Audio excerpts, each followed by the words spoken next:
لب رکھتے مسکرا کر کہا تو حوریہ نے گہری سانس بھرتے منہ بسور احسان کے بجیا چہرے کو دکھا۔ احسان کے ہسار میں کلی وہ کوئی نازک سے گڑیا ہی لگ رہی تھی۔ سب کے 6 فٹ سے نکلتا قد، مضبوط چوڑے سینے کو کسرتی بازو کے ہسار میں حوریہ کو قید کیے، چہرہ اپنے سینے میں چھپی حوریہ کے چہرے پر ٹکائے۔ حوریہ کو وہ کوئی خاموش رہنے والا ظالم دیو ہی لگا۔ حوریہ کی نظر میں اگر وہ خاموش رہتا تھا تو بہت اچھا لگتا تھا، کیونکہ اس کے پاس صرف الفاظ نہیں، الفاظ کے جال تھے۔ وہ لفظوں کے جال میں انسان کو الجھا کر اپنی منمانی کرنے والا شخص تھا۔ وہ سنگر تھا اور حوریہ کو اندازہ ہو رہا تھا کہ وہ اتنا مقبول کیوں ہے۔ وہ لفظوں کے ساتھ ہیر پھیر کر کے لفظوں کے ساتھ کھیلتے لوگوں کے دلوں میں اتر جاتا تھا، اور اپنے بے باک لفظوں کی سرگوشیوں سے وہ حوریہ کے معصوم سے دل کو ہلا کر رکھ دیتا تھا۔ آج میں چینج کر لوں، ایکچولی میں بہت انکمفرٹیبل فیل کر رہی ہوں، احسان کی لو دیتی نظر سے چور آنکھوں سے گھبرا کر مدھم لہجے میں کہا۔ احسان نے نفی میں سر ہلاتے حوریہ کو خود میں بینچ لیا۔ نہیں، چینج کرنے کی ضرورت نہیں ہے، ابھی تو میں نے تمہیں جی بھر کے دیکھا بھی نہیں، ابھی تو تمہیں جی بڑھ کر دیکھنا باقی ہے، تمہارے جان لیوا حسن کو خراج تحسین پیش کرنا ہے، تمہاری روح میں شامل ہو کر تمہیں اپنے رنگ میں رنگنا ہے، ابھی تو بہت کچھ باقی ہے جانے آئس، اور تم ابھی سے فرار چار ہی ہو۔ جھک کر نرمی سے حوریہ کو اپنی باہوں میں اٹھاتے قدم بیٹھ کی جانب بڑھاتے ہمار آلودہ لہجے میں سرگوشی کی۔ جھک کر اپنے لب حوریہ کی چھوٹی سی ناک پہ رکھتے حوریہ کو بیڈ پر لٹایا تو حوریہ نے اپنے خشک پڑتے ہونٹوں کو تار کرتے پلکوں کی وار اٹھا کر احسان کو دیکھا، جو استحقاق پڑی گہری نظروں سے حوریہ کے دلکش سراپے کو دیکھتے ہاتھ میں تھامی بام کی ڈبی کا ڈھکن کھول کر سائڈ ٹیبل پر رکھ چکا تھا۔ بام ڈھکن کے قریب رکھتے اپنی شرٹ کے آستینوں کو کونیوں تک فولڈ کرتے شرٹ کے اوپری بٹن کھولتے۔ احسان کی شرٹ کے کھلے بٹنوں سے جانتے مضبوط چوڑے سینے پر نظر آتے بالوں کو دیکھ حوریہ شاہ نے بے ساختہ اپنی نظروں کو کاروخ پھیرتے بیٹھ کے دوسری جانب کھسکنے کی کوشش کی۔ ابھی حوریہ آگے ہوتی اس سے پہلے احسان نے جھک کر اپنا مضبوط کسرتی بازو حوریہ کی کمر کے گرد لپیٹتے اسے بیڈ پر اونڈے منہ لٹا کر اس پر جھکایا۔ اس اچانک ہونے والی افتاد اپنی کمر پر رینگ دیا۔ احسان کی انگلیوں کے جان لیوا لمس پر حوریہ کی چیخ بے ساختہ تھی، جسے لاپرواہ بنتے احسان نے مسکرا کر حوریہ شاہ کے بالوں پر اپنے لب رکھے۔ میں بالکل ٹھیک ہوں، اس کی ضرورت نہیں، پلیز رہنے دے۔ احسان کے ہاتھ کی پچ کو اپنی میکسی کے ڈیپ گلے سے نظر آتی کمر پر رینگتے محسوس کر کے التجائی لہجے میں کہا تو احسان نے خاموش نظروں سے اپنے ہسار میں قید نازک مومی حوریہ کو دیکھا۔ لیکن جو تکلیف تمہیں میری وجہ سے ہوئی اس کا ازالہ بھی تو کرنا ہے نہ جانے آئس۔ بنا حوریہ کو سمجھنے کا موقع دیے ایک جھٹکے سے میکسی کی زپ کھولتے بوجھل لہجے میں جواب دیا تو حوریہ نے ہڑبڑا کر اپنے ہاتھ پیچھے کر کے اپنی کمر کو چھپانے کی کوشش کی، مگر احسان کے ہاتھوں کے ساتھ گرفت اپنے کلائیوں پر محسوس کر کے شرم و حیا سے سختی سے اپنی آنکھیں میچتے چہرہ تکیے میں چھپا لیا۔ مزاحمت کرتے ہاتھوں کو ڈھیلا چھوڑا تو احسان کے نابی ہونٹوں پر مسکراہٹ رینگی، نظریں حوریہ کے کلائیوں سے ہوتی دودھیائی کمر پر سرکی تو احسان کو اپنے گلے میں کانٹے سے چبھتے محسوس ہوئے۔ آنکھوں میں جذبات کا ٹھاٹے مارتا سمندر لیے بے خود ہوتے اپنے لب حوریہ کے کندھوں پر رکھے۔ احسان کے جان لیوا ہونٹوں کے لمس، مونچھوں کی چبھن اور دہکتی سانسوں کی تپش محسوس کر کے حوریہ کو اپنی جان ہوا ہوتی محسوس ہوئی۔ تبھی احسان نے ہمار آلودہ نظروں سے حوریہ کے کپ کپاتے وجود کو ہاتھ کی انگلیوں پر بام لگاتے گہری نظروں سے حوریہ کے لرزتے وجود کو دیکھتے نرم انگلیوں کو حوریہ کی کمر پر پھیرا تو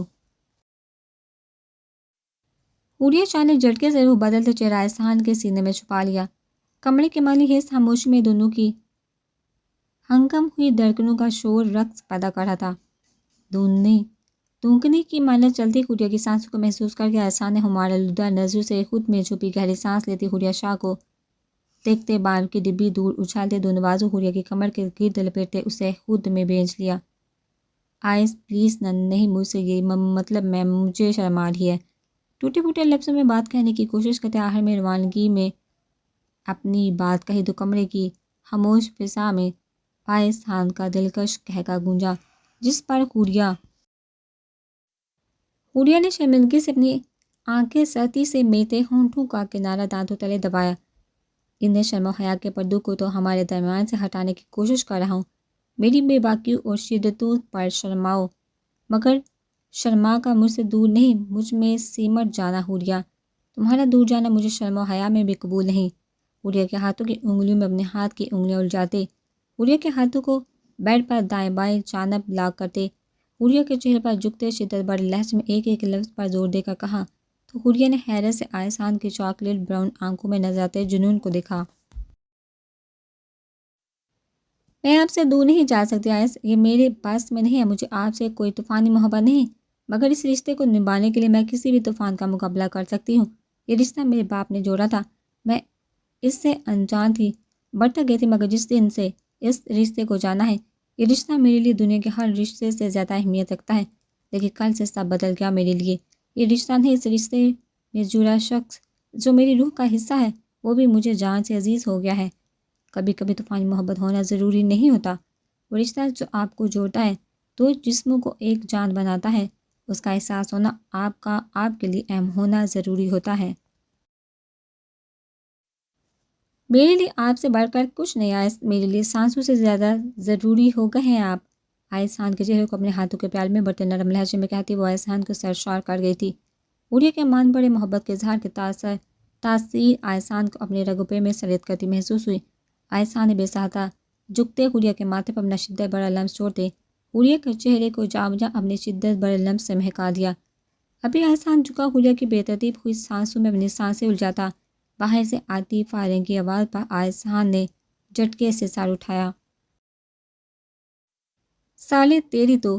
ہدایت شاہ کو سوچتے آئسان نے دانت پیسے گالی دینی چاہی، مگر حوریہ کو ہونکوں کے اپنی جانب منہ کھولے تکتے دیکھ سر جھٹکتے جھکا حوریہ کے نیم وا ہونٹوں پر اپنے سخت گرفت میں لیتے سیدھے بڑا لمس چھوڑ کر ایک جھٹکے میں پیچھے ہوا، بنا حوریہ کو سمجھنے کا موقع دیے حوریہ کی کمر کے گرد باز لپیٹتے اسے ایک بار پھر سے اوندے منہ کرتے احتیاط سے میگزین کی زپ بند کرتے پیچھے ہوا۔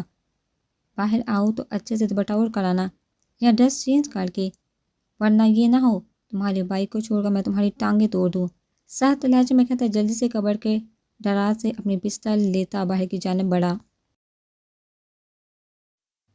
جبکہ حوریہ حد تک سی ناسمجھی سے کمرے کا دروازہ کھول کر باہر جاتے آئسان کو دیکھ رہی تھی۔ پھر سمجھ آنے پر جھٹکے سے اپنی جگہ سے اٹھی، ڈریس چینج کرنے کا وقت تو نہیں تھا، اسی لیے میکسی کے ساتھ کا دوپٹہ اچھی اٹھا کر جلدی سے خود کے گرد لپیٹتی باہر کی جانب بڑھی۔ ارمغان خان نے دکھتے سر کو دائیں ہاتھ کی انگلیوں سے دباتے ایک نظر لاؤنج میں لگی گھڑی پر وقت دیکھا تو رات کے 12 دیکھ گہری سانس بھرتے قدموں کا رخ اپنے کمرے کی جانب کیا، دروازے کا ہینڈل گھماتے دروازہ کھول کر اندر داخل ہوا۔ ارادہ کمرے میں داخل ہوتے بستر پر گرتے نیند کی وادیوں میں کھو جانے کا تھا، کیونکہ اتنے دنوں سے وہ ذہنی اذیت میں مبتلا تھا۔ سلوا شاہ کو کھونے کا احساس سام کی طرح ڈس رہا تھا، پر آج سلوا شاہ کی آنکھوں میں نمی دیکھ ارمغان خان کو اپنی سانسیں رکتی محسوس ہو رہی تھی۔ وہ تو لوگوں پر جان دینے والا شخص تھا، رشتوں پر مر مٹنے والا تھا، جہاں تو بات سلوا شاہ کی تھی جو ارمغان خان کو پہلی بار میں اپنے سانسوں سے قریب ترین محسوس ہوئی تھی۔ آئسان کے خاموش دل میں ہلچل مچا گئی تھی، وہ جو کسی کا پابند نہیں تھا، وہ پہلی جھلک میں ہی سلوا شاہ کی محبت کا پابند ہو گیا تھا، جو اپنی سحر انگیز شخصیت سے لوگوں کو اسیر کر دیتا تھا۔ وہ سلوا شاہ کی گرے آنکھوں کا اسیر ہو کر اپنا سب کچھ اس کے آگے ہار چکا تھا۔ کمرے میں داخل ہوتے کسی اور وجود کی خوشبو کو کمرے میں محسوس کر ارمغان خان نے جھٹکے سے گردن موڑ کر بائیں جانب بیڈ کی پائنتی کے قریب سر جھکائے سادہ سے کاٹن کا لائٹ پنک سوٹ پہنے بیٹھی پروشا خان کو دیکھا۔ پروشا خان کو اپنے کمرے میں دیکھ ارمغان خان کا دل کیا یا تو خود کو شوٹ کر لے یا تو اس بیوقوف لڑکی کو۔ اگر جو ہدایت شاہ کو خبر ہو جاتی کہ پروشا خان بیوی کی حیثیت سے ارمغان خان کے کمرے میں ہے تو وہ پاگل ان کی شخص وجہ بعد میں پوچھتا، پہلے ارمغان خان کے وجود کو گولوں سے چھلنی کر دیتا۔